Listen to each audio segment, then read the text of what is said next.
할렐루야. 오늘도 함께 출애굽기 말씀 묵상하는 분들을 축복합니다. 오늘의 본문은 출애굽기 30장 1절부터 10절까지입니다.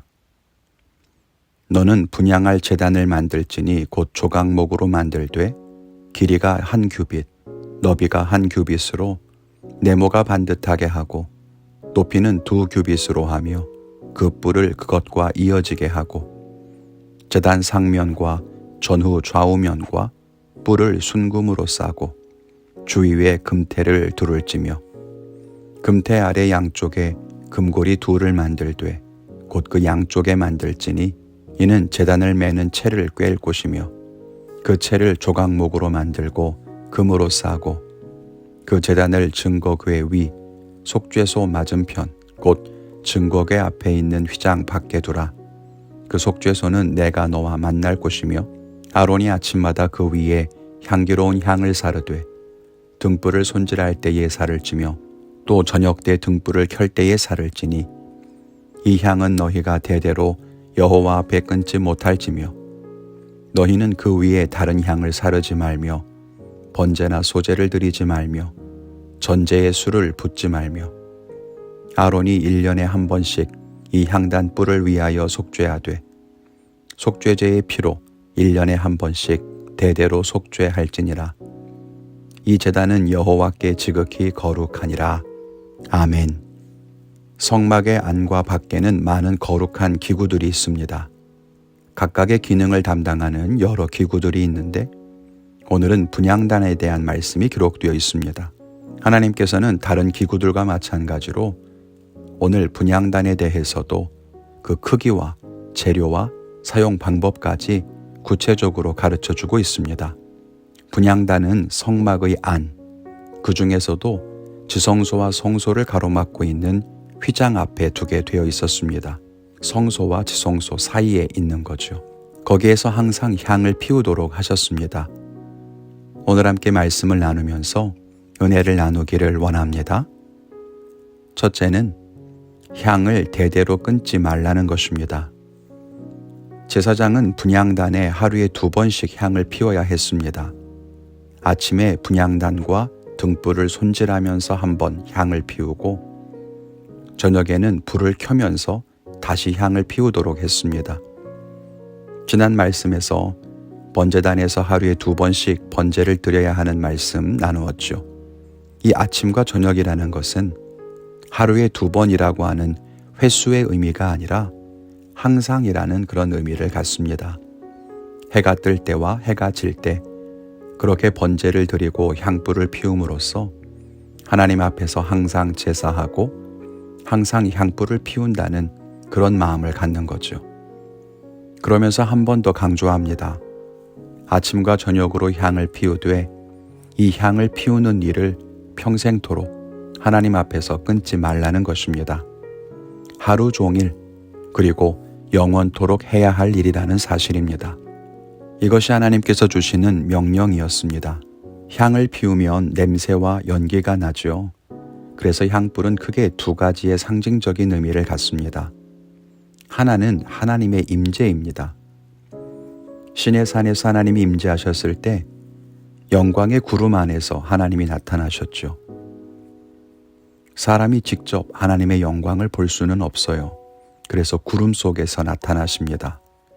향불도 그렇습니다. 우리와 하나님의 사이를 가리는 것입니다. 그리고 향불의 2번째 의미는 성도의 기도를 상징합니다. 위로 올라가는 향불처럼 성도의 기도가 하늘로 올라가는 것을 의미합니다. 요한계시록에도 성도의 기도를 향불로 표현하고 있습니다.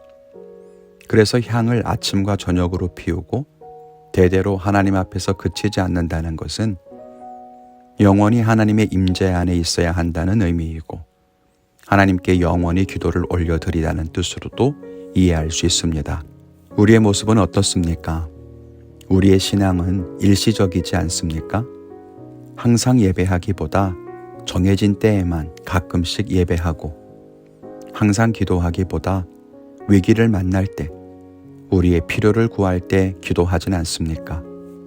또 항상 하나님과 동행하기보다는 자기 마음대로 살아가다가 외로울 때 하나님을 찾고 두려울 때 하나님의 이름을 부르지는 않습니까?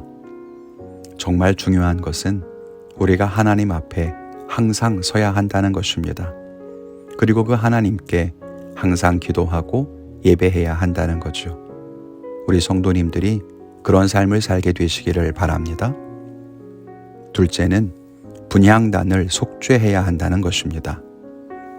하나님은 1년에 한 번 대속죄일에 이 분향단을 속죄하라고 말씀하십니다. 하나님께 향불을 피워 올려드리는 것이 분향단 아닙니까?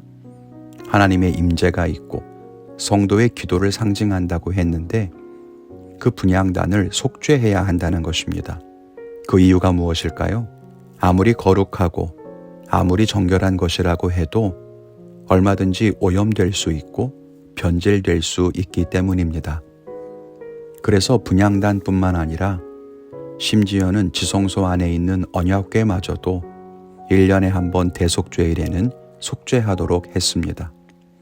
그래서 다시 거룩하게, 다시 정결하게 그 기준을 조정해야만 했던 거죠. 우리의 거룩도 마찬가지입니다. 우리의 신앙도 그래요. 거룩한 소명을 가지고 하나님을 섬기는 것도 늘 속죄하고 다시 정결하고 거룩하게 만들어야 합니다. 왜냐하면 우리의 섬김과 소명도 시간이 지나면서 달라질 수 있고 변질될 수 있기 때문이에요. 처음 시작할 때는 거룩한 결단이었고 정결한 모습이었을지라도 항상 우리는 자신을 돌아보고 늘 다시 하나님의 기준 앞에 서야 합니다. 그렇지 않으면 나도 모르는 사이에 정결함을 잃고 거룩함을 잃어버린 채 그저 예전에 거룩한 태도로 행했던 행동을 그대로 하고 있으니까 괜찮다. 나는 여전히 거룩하다 착각할 수 있다는 것입니다. 날마다 하나님의 은혜로 자신을 돌아보고 늘 거룩과 정결을 회복하기 위해 힘쓰는 믿음의 성도들이 되기를 바랍니다. 오늘 저는 저의 목회와 사역에 다시 거룩과 정결함을 회복하도록 기도하고 처음 마음을 잃지 않도록 하나님의 말씀 앞에 서겠습니다. 여러분의 결단은 무엇입니까? 오늘도 믿음의 삶을 살아가실 텐데 그저 겉으로 보이는 모습만 변치 않는 것이 아니라 하나님의 거룩과 정결을 잃어버리지 않는 믿음의 삶을 사시기를 축원합니다. 주 안에서 승리하십시오. 감사합니다.